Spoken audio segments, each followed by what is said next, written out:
कोपरगाव शहरात विविध योजनांच्या अंतर्गत प्रभाग क्रमांक 1 मध्ये साई सिटी ते शांतीनगर चर ते आहेरघर सीडी वर्कसह रस्ता करणे 50 लक्ष, गिरमे घर ते कोपरे घर रस्ता काँक्रिटीकरण करणे 20 लक्ष व कृष्णा आवारे घर ते गुंजळ घरापर्यंत रस्ता काँक्रिटीकरण करणे 30 लक्ष, प्रभाग क्रमांक 9 मध्ये गुलमोहर कॉलनी अंतर्गत रस्ता करणे 30 लक्ष व प्रभाग क्रमांक 14 मध्ये गजानन नगर गोरोबानगर रस्त्यावरील सीडी वर्क करणे 25 लक्ष अशा एकूण 1.55 कोटींच्या विकास कामांचा शुभारंभ आमदार आशुतोष काळे यांच्या हस्ते करण्यात आला। या प्रसंगी ते बोलत होते।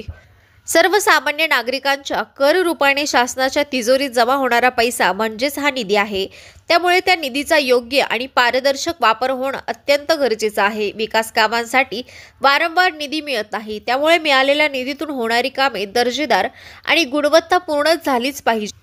ही विकास कामे गुणवत्तापूर्ण करून घेण्याची नागरिकांची देखील जबाबदारी असल्याचे आमदार आशुतोष काळे यांनी म्हटले आहे।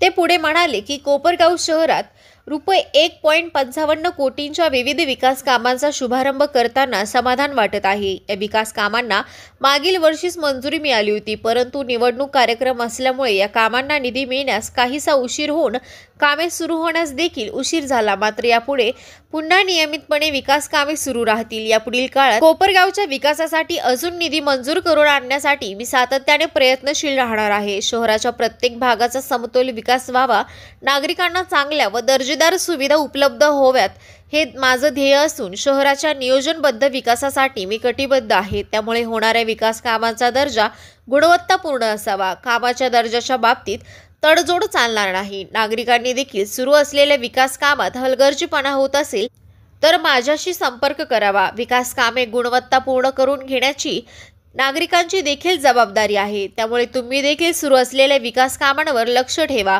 नागरिकांच्या गरजा ओळखून विविध विकास कामांना सुरुवात होत आहे। पुढील काळातही अशाच प्रकारे विकास कामे करून कोपरगावला एक आधुनिक सुविधायुक्त शहर बनवण्याचा माझा प्रयत्न सुरूच राहील, असे आमदार आशुतोष काळे यांनी यावेळी सांगितले। या प्रसंगी राष्ट्रवादी काँग्रेस पक्षाचे पदाधिकारी, माजी नगरसेवक, कार्यकर्ते व प्रभागातील नागरिकांची उपस्थिती लक्षणीय होती। प्रभागातील कित्येक वर्षापासून रखडलेल्या कामांना आमदार आशुतोष काळेंच्या प्रयत्नातून मुहूर्त लागल्यामुळे नागरिकांमध्ये आनंदाचे वातावरण पसरले आहे। कोपरगाव एक्सप्रेस न्यूज साठी सुनील ससाने, कोपरगाव। आज या ठिकाणी राज्य शासनाच्या विविध योजनेमधून बरेचसे कामांचं भूमिपूजन या ठिकाणी होतंय। ज्या ज्या भागामधले एकदम बऱ्याच वर्षापूर्वीच्या अडचणी होत्या, अशा अडचणी सोडवण्यासाठी आपण हा निधी उपलब्ध केलेला आहे। आणि खरं म्हणजे याला मागच्या वर्षी मंजुरी मिळाली आणि प्रोसेस करता करता मध्ये इलेक्शन आलं आणि त्यामुळे थोडासा विलंब झाला, पण आता हे कामं मार्गी लागत आहे। निश्चितपणे ज्या अडचणी नागरिकांना या भागात होत्या त्या या सर्व कामांच्या माध्यमातून दूर होतील। अजूनही काय आता अडचणी त्यांनी सांगितले तर त्याला आपण कसा निधी उपलब्ध करून देता येईल असा प्रयत्न करू।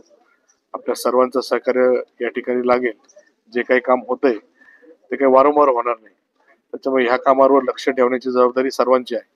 कुठे काही चुकीचं वाटत असेल, काही शंका वाटत असेल, चुकीची असो किंवा खरी असो, पण जर काही वाटलं तर निश्चितपणे मला संपर्क करावा, माझ्या ऑफिसला संपर्क करावा। या सर्व गोष्टी आपण त्याचं निरसन करू आणि चांगले कामं, दर्जेदार कामं व्हावे, हे आपण सर्वांची जबाबदारी समजून आपण ते करूया, एवढीच अपेक्षा आपल्या सर्वकडनं करतो। राहिलेल्या कामासाठी पण आपण निधी उपलब्ध करून देऊ एवढा शब्द देतो आणि माझे 2 शब्द थांबवतो। धन्यवाद।